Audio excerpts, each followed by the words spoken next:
भारतीय समाज के किसी एक वर्ग विशेष, जाति जनजाति विशेष ने अचानक से कि हमारे साथ भेदभाव हुआ है, हम परिवर्तन करते हैं, हम फला धर्म को अपनाते हैं, या हम ये करते हैं या हम वो करते हैं, इस तरह की एक भी चीज़ नहीं मिलती है।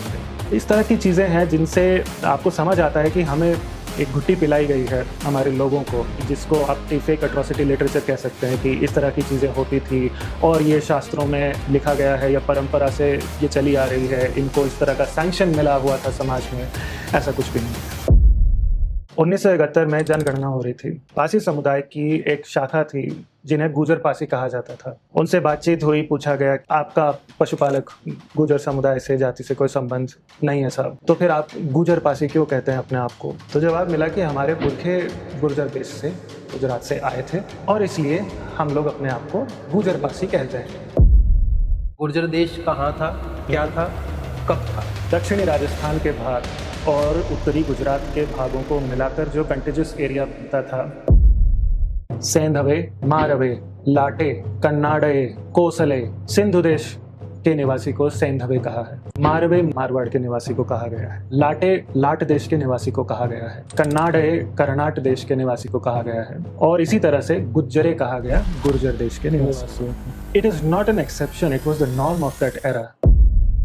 आज की चर्चा सिर्फ इतिहास की नहीं है, ये चर्चा असत्य से सत्य के द्वंद्व की भी है।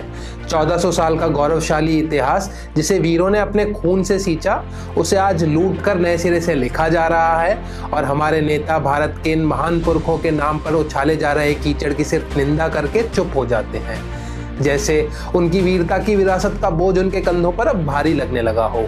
पर बात किसी रियासत, राजा या राजवंश की नहीं है, बात उस सभ्यता के मानक की है जिस पे चलकर पीढ़ियों तक हमारे पुरखे अपने प्राण अर्पित करते रहे और बार बार बेझिझक इस सभ्यता के लिए अपने शीश चढ़ाते रहे। इतिहास गवाह है, ये वो लोग थे जो मर गए पर झुके नहीं। ये वो लोग थे जिन्होंने विश्व के सबसे बर्बर आक्रांताओं को भी धूल चटा दी थी। आज जब उन पुरखों का इतिहास, उनका स्वाभिमान और उनके शौर्य को बेशर्मी से तोड़ मरोड़ कर भारतीय समाज के बीच एक विकृत रूप में परोसा जा रहा है, तो जरूरी हो गया है कि हम इस इतिहास चोरी के विरुद्ध खड़े हों और इस वैचारिक युद्ध को लड़ें। ये लड़ाई तलवारों से नहीं, सत्य और सिर्फ सत्य से ही लड़ी जाएगी और नैरेटिव वॉरफेयर का जवाब सिर्फ सही नैरेटिव से ही दिया जाएगा। इसी श्रृंखला में आज हमारे साथ हैं वीरेंद्र सिंह राठौर।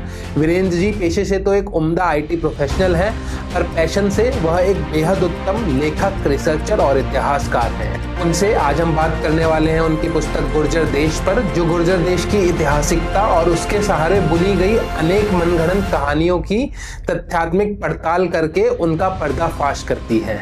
ये पुस्तक सिर्फ इतिहास नहीं बताती, ये उन कठिन सच्चाइयों का दर्पण है जिसे वोट बैंक पॉलिटिक्स के लिए छुपाने के भरसक प्रयास करे जा रहे हैं। इस मंथन पॉडकास्ट में हम समझेंगे कैसे इतिहास की बंदरबाट भारत विघटन शक्तियों की एक चाल है जिसे दुर्भाग्य से हमारी राष्ट्रवादी संस्थाएं भी बढ़ावा दे रही हैं। आशा है कि आपको ये एपिसोड पसंद आएगा। हमें सपोर्ट करने के लिए वीडियो को लाइक और चैनल को सब्सक्राइब भी करें।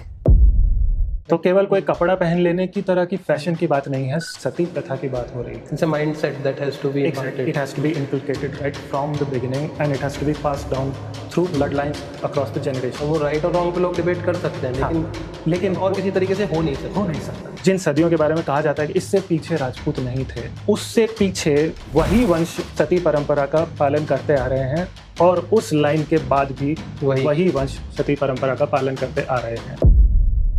अदरिंग वाली जो मेंटालिटी है उसे जड़ से उखाड़ना पड़ेगा। कहने का मतलब ये, आप अपना झंडा बुलंद कीजिए, जितना ऊंचा आपको रखना है रखिए, किसी और के झंडे को नीचे मत गिराइए। और हमारे ऊपर पहले से गिद्ध मंडरा रहे हैं।